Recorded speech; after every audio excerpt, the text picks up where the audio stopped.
ഓം ഗണപതയേ നമഃ. കാർത്തിക നക്ഷത്രക്കാർക്ക് രക്ഷപ്പെടാനുള്ള മാർഗങ്ങളും പരിഹാരങ്ങളും. കാർത്തികയുടെ ആദ്യത്തെ 15 നാഴിക മേടത്തിലും ബാക്കി 45 നാഴിക ഇടവത്തിലുമാണ് നിൽക്കുന്നത്. ഇവർക്ക് ശാന്തമായ മുഖഭാവം, വിനീതമായ പെരുമാറ്റം, ഭക്ഷണകാര്യത്തിൽ നിഷ്കർഷയില്ലാത്തവരും എന്നാലും ആരോഗ്യത്തിൽ മുന്നിലാണ്. കൂട്ടു ബിസിനസ്സിൽ ഇവർ പൊതുവെ വിജയിക്കാറില്ല.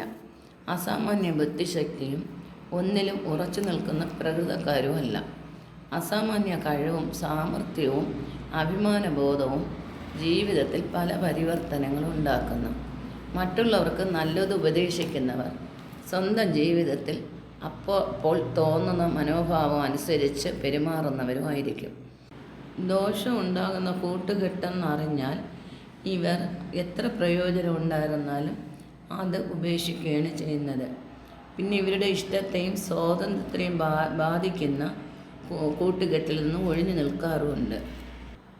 പൊതു കാര്യത്തിൽ നന്മ ഉണ്ടാകാൻ വേണ്ടി ഇവർ എന്തൊക്കെ പ്രവർത്തിച്ചു കഴിഞ്ഞാലും ചിലർക്ക് അതിൽ നിന്നും നഷ്ടവും ദുഃഖവുമേ വരാറുള്ളൂ. ഇവർ കർമ്മയോഗികളും ഈശ്വരവിശ്വാസികളും ഈശ്വരനെ അടുത്തറിയാൻ കഴിവുള്ളവരുമാണ്. സ്വാർത്ഥതയില്ലാത്തവരും ഈശ്വരവിശ്വാസികളുമാണ്. കുടുംബജീവിതത്തിൽ പൊതുവെ ഒരു അപൂർണത കണ്ടുവരാറുണ്ട്.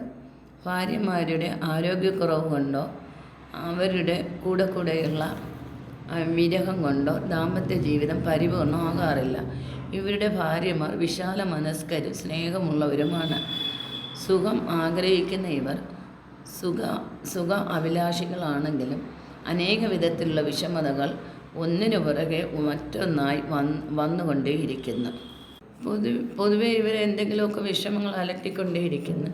എന്നാൽ ഗ്രഹജീവിതത്തിൽ സംതൃപ്തിയും സമാധാനവും കണ്ടെത്തും. ഏതെങ്കിലും കാര്യം ഏറ്റാൽ അത് നിറവേറ്റുന്നതിൽ എത്ര കഷ്ടപ്പാടുണ്ടായിരുന്നാലും അവർ ഏറ്റെടുത്തത് കൃത്യമായി നടത്തും.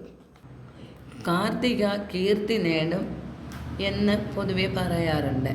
നിങ്ങൾ സ്വയം വിചാരിച്ചാൽ കാർത്തിക കീർത്തി നേടും. അലസതയും മടിയും കളയുക. പഴഞ്ചൻ സ്വഭാവത്തിൽ അടിയുറച്ചു നിൽക്കുന്നത് ശരിയല്ല. പല കാര്യങ്ങളും സമയം തെറ്റി ചെയ്യുക. ജീവിതത്തിൻ്റെ ആദ്യകാലം മുതൽ ചിട്ടയോടെ ജീവിക്കുക. സ്വന്തം കുടുംബത്തിൽ ദേഷ്യക്കാരനാകുന്നു. അസാമാന്യ ബുദ്ധിസാമർഥ്യം. മറ്റുള്ളവരുടെ മുന്നിൽ പൊതുവെ തലകുനിക്കാറില്ല. അഭിമാനബോധമുള്ളവരാണ്. സദാചാര നിഷ്ഠയുള്ള ഇവർ ദൈവവിശ്വാസികളും കൂടെയാണ്. തനിക്കുണ്ടാവുന്ന പരാജയങ്ങളും ചതിവുകളും മറ്റൊരാൾക്കുണ്ടാകരുതെന്ന് ആഗ്രഹിക്കുന്നവരും കൂടിയാണ്. പൊതുകാര്യത്തിൽ ഇടപെടുമ്പോൾ സൂക്ഷിച്ച് ഇടപെടുക. നല്ല സ്പിരിച്വാലിറ്റി ഉള്ളവരാണ്. തൻ്റേതായ രീതിയിൽ പ്രശസ്തിയാകുന്നവരുമാണ്. കുടുംബജീവിതത്തിൽ സമാധാനം കിട്ടുവാനും കുടുംബക്കാരോടൊപ്പം ജീവിക്കുന്നതിലും സന്തോഷം കണ്ടെത്തുന്നതിനും എന്ത് ത്യാഗവും സഹിക്കുന്നവരുമാണ്. കഷ്ടപ്പെട്ട് ധനം സമ്പാദിക്കും. ചിലവാകുമ്പോൾ അനാവശ്യമായി ചിലവാക്കും. ചിലർ ആവശ്യത്തിന് ഉപയോഗിക്കാൻ മടി കാണിക്കും. പെട്ടെന്ന് ആരോടും അടുക്കാറില്ല. പുറമേ ഭയങ്കരർ എന്ന് തോന്നുമെങ്കിലും അടുക്കുന്നവരോട് മനസ്സ് തുറക്കുന്ന പാവങ്ങളാണ്. എന്ത് ജോലിയും ആത്മാർത്ഥമായി ചെയ്യും. പക്ഷെ സ്ഥിരമായി ഒരു ജോലിയിൽ ഏർപ്പെടുക വിഷമം തന്നെയാണ്. ആ ശീലം മാറ്റുക. മടിയും അലസതയും മാറ്റുക. പെട്ടെന്ന് ദേഷ്യം വരിക. നിങ്ങൾ ആത്മാർത്ഥമായി സ്നേഹിക്കുന്നവർ നിങ്ങൾ അതേപോലെ നോക്കുന്നില്ലെന്ന് മനസ്സിൽ തോന്നിയാൽ ദേഷ്യം മാത്രമല്ല അനാവശ്യ തീരുമാനങ്ങളെടുത്ത് അബദ്ധത്തിൽ ചാടാതിരിക്കുക. സത്യത്തിനും നീതിക്കും വേണ്ടി നിൽക്കുന്ന നിങ്ങൾ തന്നിഷ്ടക്കാർ കൂടിയാണ്. പ്രതിസന്ധികളെ അതിജീവിക്കും. മറ്റുള്ളവർക്ക് സഹായികളും ആകും. ശുഭാപ്തി വിശ്വാസം കൂടുതലുള്ള ഇവർ ഒറ്റപ്പെട്ട് അലയുന്ന സ്വഭാവവും ഇവർക്കുണ്ട്. സൂര്യൻ്റെ നക്ഷത്രമായതിനാൽ തീക്ഷ്ണ സ്വഭാവം ഇവർക്കുണ്ട്.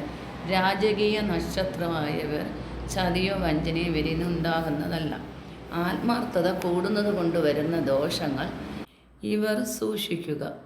കാർത്തിക നക്ഷത്രക്കാർക്ക് സ്വന്തം കുടുംബമോ സ്വന്തം ദേശമോ നന്നല്ല. അന്യദേശങ്ങളിലെ ജീവിതം ശ്രേയസ്കരമാകുന്നു. ഇവർ മാതൃഭക്തിയുള്ളവരാണ്.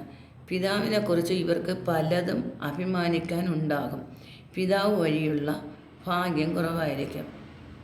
ഇവർക്ക് വീട്ടിലായിരുന്നാലും വാഹനത്തിലായിരുന്നാലും പൊതുവെ ഇവർക്ക് ഭാഗ്യമുള്ള നിറങ്ങൾ, അതായത് ഇടവക്കൂറുകാർക്കുള്ള നിറങ്ങൾ ഇളം ചുവപ്പ്, പച്ച, വെള്ള എന്നിവയാകുന്നു. ഇവർക്ക് കൂടുതൽ ഭാഗ്യങ്ങളുണ്ടാകുന്ന 50 വയസ്സിനും 55 വയസ്സിനും ഇടയ്ക്കായിരിക്കും. ആടിനെയോ ഋഷഭത്തെയോ ഉപദ്രവിക്കുകയോ ചെയ്യരുത്, അതിനെ കൊല്ലുകയോ കഴിക്കുകയോ ചെയ്യരുത്. എന്നിട്ട് ഇവർക്ക് സുബ്രഹ്മണ്യൻ പൂജ നല്ലതാണ്. ഞായറാഴ്ച സൂര്യനെ ഉപവസിക്കുക, വെള്ളിയാഴ്ച മഹാലക്ഷ്മി പൂജ വ്രതവും എടുക്കുക, ചൊവ്വാഴ്ച ദിവസം ഭദ്രകാളി വ്രതം എടുക്കുക. ഇവർക്കുള്ള പ്രതികൂല നക്ഷത്രങ്ങൾ മകയിരം, പുണർദം, ആയില്യം. കാർത്തിക മേടക്കോറിന് വിശാഖം 4-ാം പാദം, അനിഴം, കേട്ട എന്നിവയും. കാർത്തിക ഇടവക്കോറിന് മൂലം, പൂരാടം, ഉത്രാടം, ആദ്യപാദം എന്നിവയും പ്രതികൂല നക്ഷത്രങ്ങളാണ്. ഇവർ കുജദശ, വ്യാഴദശ, ബുധദശ എന്നിവയിൽ പ്രത്യേക വിധിപ്രകാരമുള്ള ദോഷപരിഹാരങ്ങൾ അനുഷ്ഠിക്കണം. കാർത്തിക നക്ഷത്രക്കാർ പതിവായി സൂര്യനെയും ശിവനെയും ഭജിക്കുന്നത് ഉത്തമമാണ്. കാർത്തിക, ഉത്തരം, ഉത്രാടം എന്നീ ദിനങ്ങളിൽ സൂര്യനെ ഭജിക്കുക, ക്ഷേത്ര ദർശനം തുടങ്ങിയവ നടത്തുക. കാർത്തികയും ഞായറാഴ്ചയും ഒത്തുവരുന്ന ദിവസം സൂര്യവ്രതം എടുക്കുക. ഇവർ ആദിത്യ ഹൃദയം പതിവായി ജപിക്കുന്നത് നല്ലതാണ്.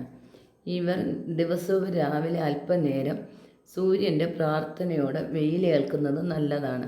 കഴിയുന്നതും പകലുറക്കം ഇവർ ഒഴിവാക്കുക.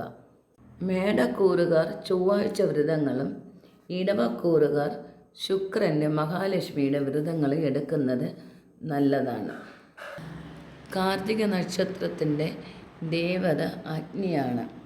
നിത്യവും ജപിക്കുക. ഓം അഗ്നയേ നമഃ എന്ന് ജപിക്കുക നിത്യവും. ഇവരുടെ ഭൂതം വന്നിട്ട് ഭൂമിയാകുന്നു. ഭൂമിയെ തൊട്ട് നമസ്കരിക്കുന്നത് നല്ലതാണ്. ഇവരുടെ ഭാഗ്യസംഖ്യ ലക്കി നമ്പർ 6 ആകുന്നു.